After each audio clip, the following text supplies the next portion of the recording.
Hello বন্ধুরা, সবাই কেমন আছো? আমি ভালো আছি।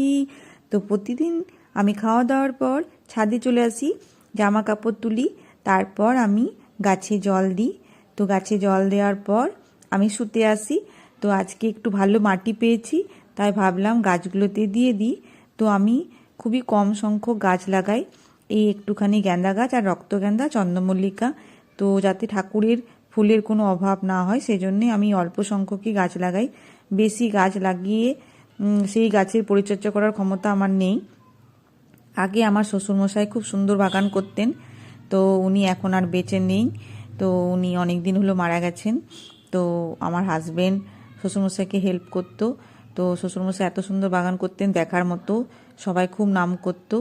তো যাই হোক, আমার হাজবেন্ডকে বললে হয়তো আমার হাজবেন্ডও আমাকে প্রচুর গাছ এনে দেবে, কিন্তু সেই গাছের পরিচর্যা করার মতো সময়ও নেই আমার।